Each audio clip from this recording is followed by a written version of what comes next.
Welcome, welcome, and hello, my fellow blue vein beauties and brothers. There's no real rhyme or reason or organization to these series, so we're just jumping right into something pop culture here because I keep seeing so many clickbait titles and whatnot. This poor girl, nobody can leave Tyla alone. I didn't even, I'm a little older, so I only kind of saw her in mention from just everybody, sensationalizing her being new, her cute water dance. I mean, everybody was practicing it. I was practicing it. It was cute. That thing was thanging. You want to do it too. Why not? It's fun. But I thought it was just okay. This is cute. She's a little pop star. She's tiny. She's precious, and she's got the new hit. It is what it is. It's just another day in music. But apparently, everybody in the black community is losing their freaking mind about her not claiming being black. She's not even American. Completely different cultural connotation to what it is to be black or not. They don't care. It's all about them, apparently, and what's offensive and what's not. The girl has her own culture, the whole South African colored thing. They have a history. If anybody, cared to actually do any research, she's allowed to claim what she wants to claim, and I think part of it's jealousy. Jealousy. That's the only thing I can think of. She hasn't done or said anything, controversial that I know of. I haven't seen anything. Like I said, I'm not like in the mix like that, but from what I've seen, she hasn't come out, called out any black people like that, and said anything messed up about black people, the community, anything like that. She just stated that she wasn't black. She was colored and South African, which are facts. And I mean, all right, let's look racially. She's clearly not unambiguously black. I mean, I don't consider her a blue vein. She's not light like that. She's actually kind of dark, if you ask me, for somebody who's mixed race. But, she has extremely ambiguous facial features. You can tell from a mile away that girl is mixed. Her hair, all of that. And I think part of it's the jealousy at her tiny size. Because, listen, she's got that snatched body, snatched waist, and real petite. She doesn't have much body fat or anything like that. And to be honest, now that the whole wave is trying to be thin again, I can definitely see jealousy being at the root of that. I mean, all right, I go to the gym a lot. I'd say the past 9 years or so, I've been pretty fairly regularly at the gym about 3 to 5 times a week. Now it's more like three. I'm trying to get back up to where I was. But I was I never saw, almost never did I see black women in the gym with me or in the weight section or anything like that. And when I did see black women in the gym, I could count them like on one hand. There weren't very many. So I think part of it is the fitness, the jealousy of the body being snatched, her being so svelte. I don't understand otherwise where all this jealousy. I mean, there's the classic with the whole, featurism, texturism, and these are just, if they want to be honest, aren't these things just offshoots of general racism anyway? Because if somebody has racist thoughts, they're going to think one hair texture is better than the other, one nose type is better than the other. So really, it's all just offshoots of racism. I don't understand why these need their own special words, but whatever. I think that's where this all comes from, to be honest. Her ambiguous features, her quote unquote good hair, It depends though, because I don't know about South African colored folk, but I mean, in my Latin family, that would not be considered good hair. And I know because I have similar-ish hair. My hair's a little looser than Tyla's, but yeah, no. And even on my black side, my mom, as I showed, she's pretty light skinned, pretty ambiguously black from that old Southern stock where they're not sure where that white admixture came from, but, wink, wink, we all kind of knew where. Even they, I remember asking the question once when I was little because, Southern culture, you hear those terms, good hair, bad hair. And I remember asking my grandmother once, I was like, do I have good hair? I was probably like 8 years old, and she laughed. She was like, no. So I think for a lot of cultures, especially from the old guard Southerners, like they did not consider any kind of curl good hair. You had to have wavy or straight hair for that to be considered good hair. Same with Latinos. A lot of Latinos, that is not good hair if it is not wavy or straight. So I'm not sure where this so-called texturism and whatnot's coming in with this. Apparently Tyla has good hair, but that's one thing I can see the jealousy of. And because, when they're I mean, let's be honest, we see plenty of black women going out and buying that exact hair texture to wear on their heads. So whether it's considered good hair or not, it's not the hair most of them have, and therefore if they're going out and buying it and someone has it naturally, I can see being a little upset, a little jealous.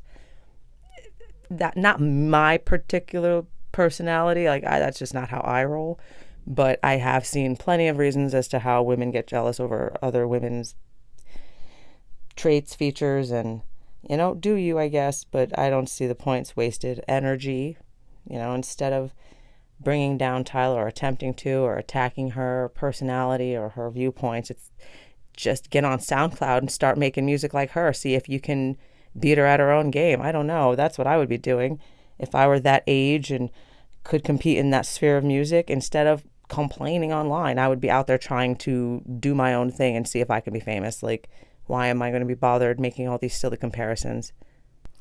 Also, Tyla, though she's not, I don't consider her light with the way she tends to tan. She tends to be kind of permanently dark. She's like a deeper kind of caramel. I don't, maybe not deep, but the way you open up a caramel candy and it's that kind of deeper yellow brown. She's got that color going on. I don't really consider that light skinned. That's like what in the Fenty, I don't know, like after 350 or something. I don't use that makeup, so that's not the best thing for me to reference, but everybody else seems to use that makeup, so I'm trying to make it relatable. She seems like she's in that realm of things, though, and I don't consider that particularly light-skinned, but I think maybe some of the jealousy comes into the fact that she's maybe not naturally that color. She probably, like I said, tans to be that complexion. I could have swore I've seen her lighter complected in the beginning when she first came out. And like most mixed people tend to be pale in the winter and dark in the summer, or just pale as a baseline, or not pale white, but just pale for whatever light kind of brown sort of pallor.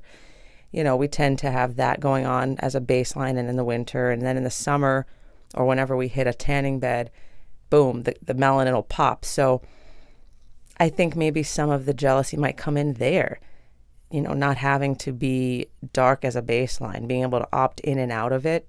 That's definitely something I can see being a point of contention, especially when you look and see all these, I hate my dark skin kind of videos and whatnot, all the bleaching phenomenon worldwide in Asia, Africa, and just, it's definitely something that is a point of contention. So I can see that being a reason, women in the black community, because I don't see men in the black community being jealous of Tyla. If anything, I think men in the black community are coming out against her because they feel like she doesn't like black men, which, is this how we choose what artists we like their art from? We choose it based on who they go to bed with? That's strange to me. I don't personally understand. I never understood that. If you like their music, then you like their music. They're a good musician. Like, who gives a crap if they date your kind or whatever? Do you like them or not? Like, are they talented or not? Nothing else matters in that realm. All right, I'll say this. If they are a horrible person, like if they're going out there violating folks, clearly you shouldn't be supporting their music, because you're just helping them be a more wealthy, able predator. But if that's not what they're doing and it's just like personal stuff that really doesn't affect anybody else, I don't see the point in making that the reason you hate or love an artist. And to me, it just comes off as just really insecure. So I think that's where maybe black men don't really like Tyla. I don't think it's jealousy, because that'd be weird unless they're really feminine. They must just be upset that she doesn't seem to really be about the black community like that, or at least black men dating black men, that kind of thing. Once again, I don't know this girl. I don't know why so many people have so much to say about her, but I decided to say something about this whole hullabaloo, because I don't understand why everybody has this hate train going on for her. It doesn't seem like she really did anything but just exist and pronounce that she wasn't black. and just all hell freaking broke loose. So I thought that was a little stupid, to be honest. And I think another layer, now that I'm actually thinking about it a little more, Tyla has a link to blackness that a lot of African Americans do not have. She has a direct African culture, a direct African nation, and a deep history in Africa from which she can pull cultural knowledge, dances, language, foods, everything. And I think that is also a point of contention and a reason for jealousy, because Black Americans, because of slavery, don't have that. I know that on my mom's side, they don't know where anybody in Africa originally came from. I mean, that stuff has been lost. So she gets the best of both worlds in a way. She gets to be palatable on the mainstream music industry. She gets to be that mixed race person, that magical mulatto that gets into all the doors because she's ambiguous. But at the same time, she gets that complete and total connection to Africa and a specific African nation and culture that Black Americans do not have. And I could see that being something that that would bother some of them, because she gets to opt out of a lot of the bigotry by virtue of being mulatta, being mixed. But at the same time, she gets complete and total access to a legitimate African culture and the motherland. So I'd say, if anything, that's probably the only point I can see anybody being upset and having a legitimate reason to be upset. But even then, it's not her fault. Like, that's not like she did that all that history and the colonization and the erasure. She did not do that. She's not even from this side of the earth. So getting upset with her wouldn't make any sense. But being upset in general at being robbed of that sort of thing, I could see that. That's upsetting. But she's not the reason why. And being jealous of her for having both worlds and having full access like that, that doesn't grant Black Americans any more access to being African or any more access to that wholeness that they're seeking, if that's the case for some of this jealousy. So once again, it's a pointless emotion. And I just think everybody should either, if you like her, listen to her, watch her stuff, promote her, give her big ups, whatever. But if you don't, then stop clicking on stuff about her. Don't listen to her stuff. Don't watch her performances. Speak with your dollars and your views. That's it. I mean, there's really nothing else. I mean, that's why I started this channel. So many people, like I said, I was a long time commenter in these YouTube streets on this side of things. And I used to always see so many people talk about, well, if you don't agree, YouTube, you can start a channel. You can start a channel. And it's like, absolutely, you're right. You can start a channel. I'm just going to start talking my shit and start my channel. So, if anything, just do that. Monetize your hate and your jealousy. Do something, but don't just be jealous. That's so weird. So that's just kind of my 2 cents on this whole Tyla thing. If anything else happens and hits the mainstream about her, I may speak on her again, but that's probably the only time I'm going to speak on her, because like I said, I just didn't even understand where all this was coming from. She just seemed like the new flavor in pop music, and she had a cute dance. I didn't understand all the vitriol. So anyway, Blue Veins, that's it for this one.